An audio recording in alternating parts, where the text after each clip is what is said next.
Hi, Eric Bailey alongside Eli Lederman. It's Nebraska week for the Sooners. Looking forward to this game, Eli. We spent a couple days in Norman just talking to players, talking to coaches. A lot of news going on up in Lincoln. We knew this was going to be a big game, kind of a litmus test game for the Sooners when we looked at the schedule before the year started. It still is that kind of game, but just a totally different direction right now, I guess, with the coaching change up in Nebraska. Well, Eric, I'll take us back to Saturday night.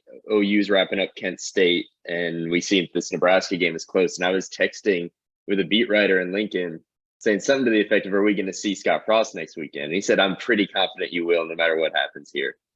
Nebraska loses to Georgia Southern. Not even 24 hours later, Scott Frost is out. And so he won't be there. We'll be seeing Mickey Joseph, interim head coach. But what did you make of that? I mean, a school that could have waited 2 weeks and saved $7.5 million, just cutting bait right there. That's a lot of money. Yeah, you're exactly right. But then again, they really painted themselves into this corner when you think about it, because this is a change they could have made after last season. I mean, you never know what's going to happen, but the buyout's what it is. And now they've lost traction basically on this whole season. Who knows, though? Mickey Joseph might turn things around. This is his alma mater. It's probably a dream job for him. So we'll see how everything goes under him. But man, you're fighting an uphill battle when you're already 1-2. You got Oklahoma coming into town.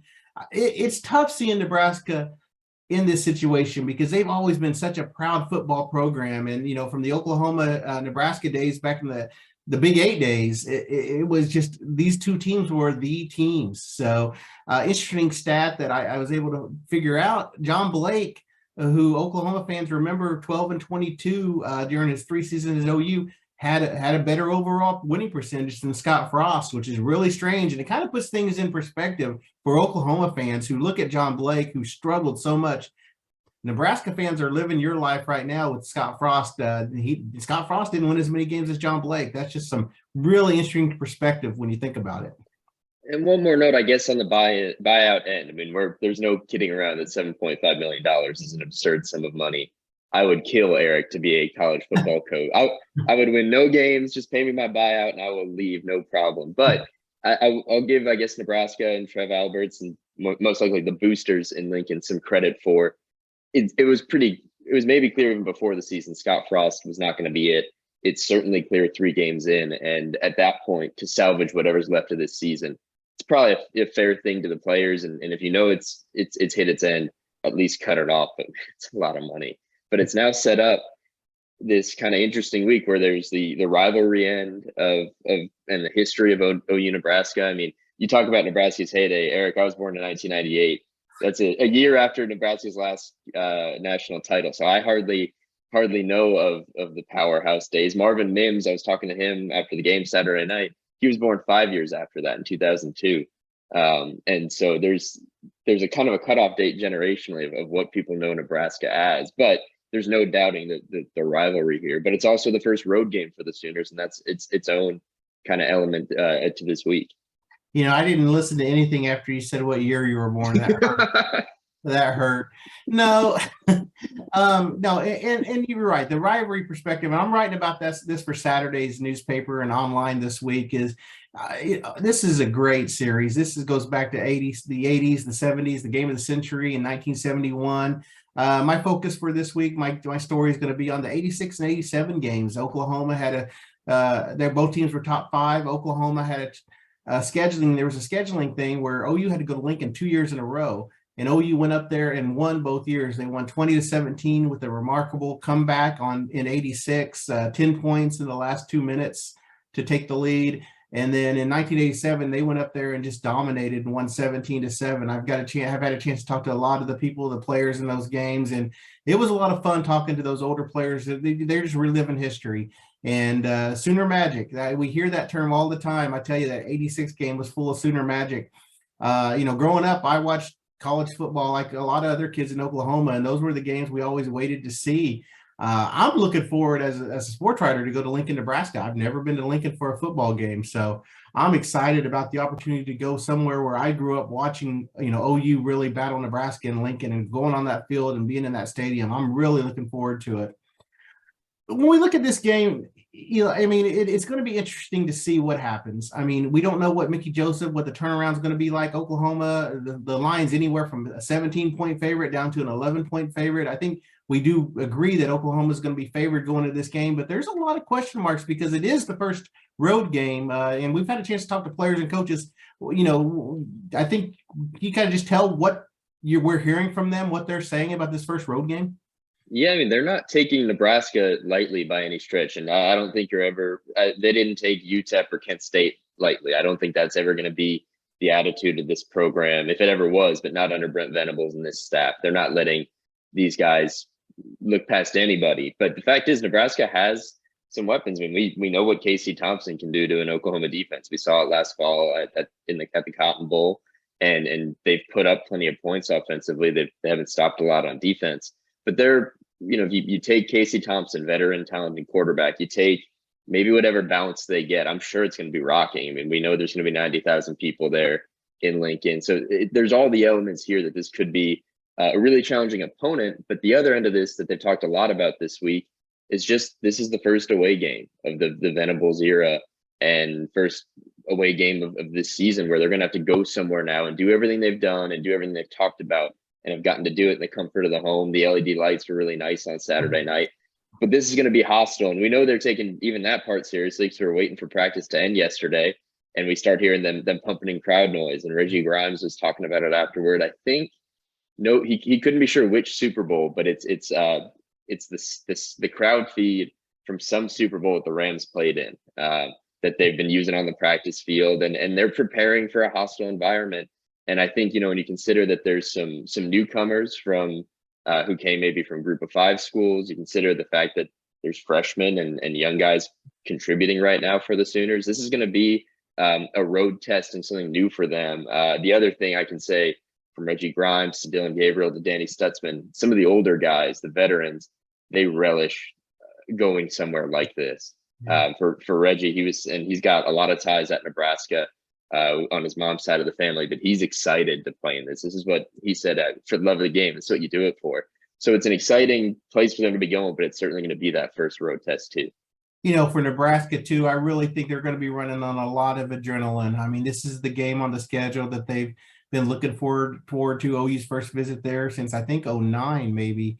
So I just think it's one of those things where Nebraska fans are excited about the coaching change. I think the players are going to be re-energized, and it's not often you get a chance to play an old rival. So I think that's huge. You mentioned Reggie Grimes, man, what a start that young man's having. He has 4 sacks this year, which ranks 3rd nationally. He's really embraced this Venables coaching style, and I think he's going to be someone we're going to have to really keep an eye on as moving forward. I think he's really turned into a weapon for the Sooners. I think so. I mean, he's playing the best football of his career at the right time, and he spoke yesterday, and I'm going to write something about him today, so you'll be able to read about this in the Tulsa World. It's Wednesday. When you wake up tomorrow, it'll be in the paper. The way he's put it, the confidence he's gained, the way he's playing differently. He said it's all about feeling fully himself. And I don't think he's ever felt more comfortable, more supported, more of a leader, more comfortable in his own role, I think, with the Sooners than he is now. And he's crediting that to what he's doing on the field. And to your point, I mean, that's given the Sooners a real weapon up front. You've got him, Ethan Downs on the other side as 2 guys who are not only contributing, but also emerging as leaders within this team. And I got to talk to Ethan a bit. They're both on the leadership council with the football program. Those 2 are also on the leadership program council for FCA, Fellowship of Christian Athletes. And so they've really bonded away from the field. There's a really cool story of how Reggie got his sack celebration, which we've now seen 4 times, that dates back to this summer. All that'll be in the story, but he really is coming on at the right time. And then I mentioned those Nebraska ties. His mother and her siblings, they were all star athletes from Omaha. They all went to Nebraska. They all won conference titles as track stars there in the Big 8. His mother was, if not the very first, one of the first Black cheerleaders at Nebraska. So there's a lot of really interesting ties. The Grimes family, they'll be there this weekend. And again, all that's coinciding with him becoming a true weapon on defense for the Sooners. Oklahoma defensively, going into this game, they're going to face probably the most athletic quarterback they've seen this season. Casey Thompson, just his mobility is going to really stress this defense. It's going to be interesting to see how they attack and try to keep him under range. And he's throwing the ball really well. He's spinning it well. I think he, on that offense, he's playing really well. Like you said, the defense is getting up a lot of points. But I really am excited to see Casey Thompson. It's just strange for a quarterback to wear two different rival uniforms in back-to-back years against Oklahoma. Of course, he was at Texas last year. Now he's starting against Nebraska. I had a chance to talk to Charles Thompson this week, his father, and his father said he's going to be cheering for Casey. I mean, his blood is thicker than water, he said. He said, I love OU. I'm always pulling for the Crimson and Cream, but, this is important. I want my son to have a good game. I also asked Charles, I said, what do you think? How do you think Casey will attack this week with the coaching change and being a leader on that team? And he thinks Casey's going to be focused. He thinks he'll have tunnel vision on the Sooners. So Charles Thompson, he's a guy that we talk about that 1987 game. He was the one that was the quarterback in that 17-7 win over top-ranked Nebraska. So it's an exciting time for the Thompson family. I just think that's going to be key as how this Oklahoma defense is able to really try to keep him under control. Well, one more on Casey. I mean, the ties all over this game are incredible. And obviously OU Nebraska, but you got, Brent Venables and his history with this rivalry. Mickey Joseph has a real, pinpoint in that history, the injury he suffered against OU. Effectively, I think, altered the rest of his career. But Casey Thompson, he could have been a Sooner, as far as according to Brent Venables, who yesterday he just volunteered that in the offseason when the Sooners were looking for a quarterback before they landed Dylan Gabriel, they made a pitch to Casey Thompson. And, from the way Brent talked about it, he felt pretty confident. And boy, what a story that would have been, not just the Charles Thompson ties, but Longhorn to Sooner. That would have been a whole deal. But as you put it, he found another OU rival to play for, and it adds an element this weekend. But on the field, he is the element for Nebraska. He can do a lot. I mean, he's physical, he's athletic, he's that dual threat quarterback. I think, Brent Venables made some comparisons to Tommy Frazier and Vince Young yesterday, even Brad Smith. I was thrilled to see that one. Little Mizzou plug, but and some fine company for Brad Smith there. But he a week ago, the Sooners struggled to wrap up Colin Schlee. They called him Slippery, the Kent State quarterback. And this is kind of that same style they're going to see this week. And I think, if the Huskers really do get that balance, if the place is rocking and they can test the Sooners, it's probably going to have something to do with Casey Thompson doing his thing.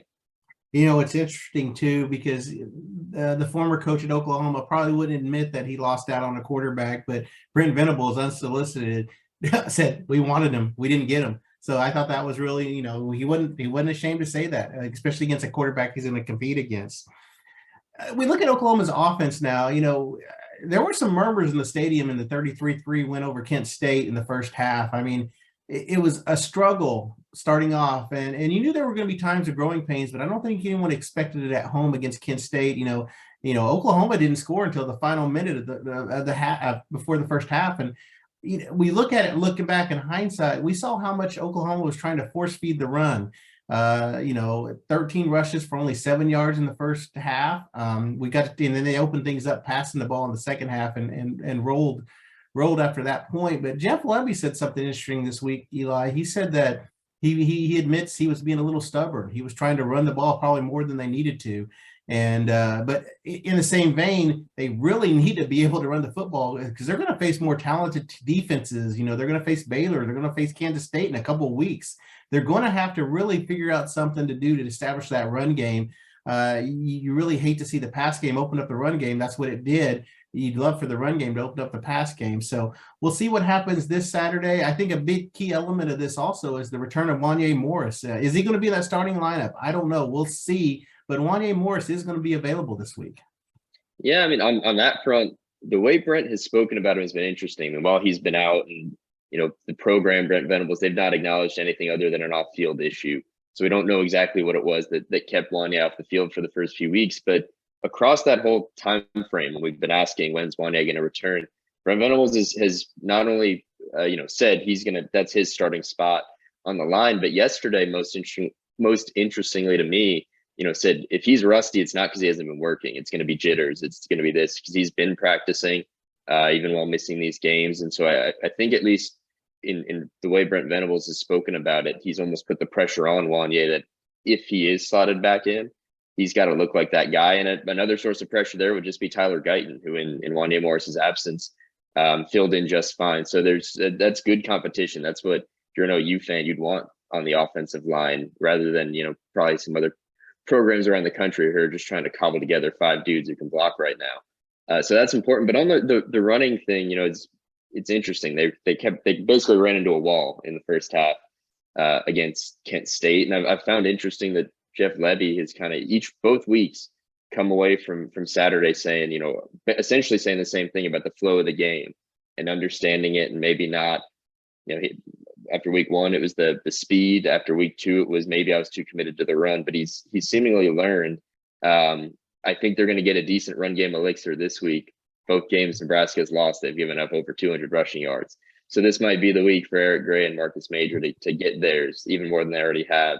But to your point, you're right. They've got to be able to run the ball better if they're going to compete once Big 12 play begins. Wanya, right tackle, and Oklahoma switched those guys around, and Tyler Guyton and Anton Harrison, they were playing, one played right, one played left. They flip-flopped the next game. I think they were trying to figure out that puzzle. And another thing interesting about Wanya is he worked out with the scout team. He wasn't getting reps with the ones and twos. He was with the scout team too. So Brent said that really helped him going against Oklahoma's top defensive ends from a scout team perspective. So I know one player doesn't make an offensive line, but we'll see how the improvement comes. I think a key, and you mentioned this before we started recording, time of possession. That's really, really, Oklahoma they haven't had the football often. The defense has been on the field a lot in these first 2 games. Do you think things will kind of average out a little more as the season progresses? I mean, I think there's it's a question that hangs over them until we get to December, but does it have to? Because I think they're committed. Does it have to balance out? Because OU is committed to playing fast, not having much of the ball. I mean, the stat we're talking about, they're 130th out of 131 programs. Only SMU has had less of the football to open this season. And we kind of knew that. That's by design. The question is, can the defense hold up playing that way for 12 games, and can they get away with it? And it was UTEP and it was Kent State, but it speaks even more to some of the numbers the defense is putting up and the success they've had, that they have been on the field as much as they have. But they might have to find a balance. And I think that's part of what Jeff Lebby keeps talking about is, and maybe they came out running the ball because they wanted to control the ball a bit more, and it just didn't work out against Kent State. But they probably got to get somewhere, but it would run against everything they've spoken about so far for this offense to slow down and start holding on to the football for 35 minutes a game. I just don't think that's them. But when they did get the ball moving in the air last week, Eric, it was Marvin Mims. And I think he's the guy you can count on. I mean, when he gets into space, he looks like that dude. But behind him, Drake Stoops has had a good start. I think the guy everyone's looking at is Jalil Farouk, and he's been spoken about this week. It's just he's got to have patience because it's going to come for him. Do you think we see that maybe in Lincoln? I think so. I'm really surprised. If you would have told me going to Lincoln, Farouk really hasn't had an impact on the offense, I would have been stunned. And they did take a deep shot with him. They're trying to get him the ball. So I think that's one player, if you could really get him going, it really makes that offense more dynamic. So I think that's a key. And well, we're throwing numbers out. Another key stat for Oklahoma is they haven't had a turnover. I mean, knock on wood, Oklahoma fans. I'm jinxing your team. I'm gonna mark that one for when they fumble in the first quarter. Exactly. So I think that's the key, and that's what some of the Dylan Gabriel and Brent Venables mentioned this week during their press conferences. They said that ball security has been really good, and true. I mean, Oklahoma's +3. Billy Bowman with a really nice strip and recovery, and then Justin Harrington with the interception. So. I think that, if you can stay clean on that side, take advantage of your offensive possessions, that's key. And that's key for any coach or any offense too. So I think that's been big as well. Well, I asked Jaden Davis about that forced fumble because he was right there with Billy Bowman. They don't give out. It's not like a sack where you can get a half of a forced fumble. But I just asked him, I said, you were right there. And he kind of smiled and he was like, I was happy for Billy. It's a team stat, this, that. And then it was like a ... his answer. And he goes, but I texted Bill and said it should have been a half because he was right there for it. But Jaden Davis has gotten off to a really good start. And he was a guy, I think, some were surprised to see that he was going to be the starting guy, but he started well. While we're at the numbers, one more. And this to me blew me away just because when you consider how much Nebraska struggled through 2 weeks, and then you have this stat, they kind of don't make sense. They are 8th in the nation in third down offense and converting on third down, 24, 40, 60%. They're up there with like Georgia, which is just so hard to believe. But, when Kent State had its success last week in the first half, for as much as we're talking about how great the OU defense has played, they struggled on third down. The Golden Flashes were 6 of 11 on third down in the first half, and they were moving the ball. And so that, I think, actually, if we think that OU can maybe meet their spread this week, and whether it's 11, 17, somewhere in between, something that might stop them from getting there would be if Casey Thompson and this offense, if they can move the ball and keep the defense on the field with these third downs. That, to me, is part of that recipe for an upset for the Huskers. So I guess it comes to the point that we're almost done with this podcast. What do we think is going to happen in Lincoln? I'll go first on this one. I just think Oklahoma's going to win the game. I think it's going to be a game that goes into the fourth quarter. It's going to be tough. We're going to find out a lot about this Oklahoma team with their road mentality and playing in a hostile environment. I mean, they're not getting eased into things. This is going to be a tough place to play. But I think Oklahoma is going to control it. I think special teams is going to make an impact in some way, a return, a long return, maybe a return for a touchdown. I just got a feeling that special teams, they've been close. They've been on the cusp these first 2 games. Billy Bowman is really showing how dynamic he can be with the football in his hand. So I just got a feeling that that's my prediction. I'm going to say special teams is going to make some kind of big play that's really going to help turn this momentum into Oklahoma's favor. I think Oklahoma wins. I don't know if they cover. I think it's going to be, if you're Brent Venables, you're probably happy to walk out with a 7-point win. So, but I think it's one of those games. I think it's going to be a good test for Oklahoma, and I think they come out on top. Gosh, I think it's only a matter of time before Billy Bowman or Marvin Mims, and I don't know who's going to be first, but one of them just breaks that last tackle and they're gone, because they've looked really dangerous in the return game. But I'm with you. I've watched enough European soccer football, Eric. We're trying to pull you in to know that the new manager bounce is a real thing. Overseas, you sack a manager, you bring a new guy in. No matter how much disarray you're in those first 3-4 games, there's something there. And I something tells me that the vibes on the whole, shaky situation in Lincoln right now, but on the whole, are going to feel like that Saturday is going to be about rallying, and there's going to be plenty of fight. I've no doubt about that. And we know that the Huskers, they're famous. Scott Frost became famous for losing them. They play a lot of close games, a lot of one-score games. So I think they will keep it close. But I think into that fourth quarter is when you see OU break away, and whether it's with that special teams play, maybe a turnover on defense. I just think they're going to be too much. And I don't think Nebraska's own defense is going to be enough over 60 minutes to hold this offense down. They haven't proven anything to me yet. All right. Well, Lincoln, here we come. Eli and me will be there. Garen Emig, our Postal World columnist, is joining us, as well as Ian Mall, who is probably the most underrated photographer in the country. He does a great job, man. You got the A-team. Yeah, the A-team. So Nebraska. All 4 of us jumping in. I think we're getting a minivan from a rental car company, and we're going to be headed north to Lincoln. So I'm looking forward to it. Thanks for listening. Be sure and subscribe to all your Apple, Spotify, Google, wherever you get your podcast. Eli and I will have a lot of content, TulsaWorld.com, as well as Garen. So thanks for watching, and we'll catch up next week.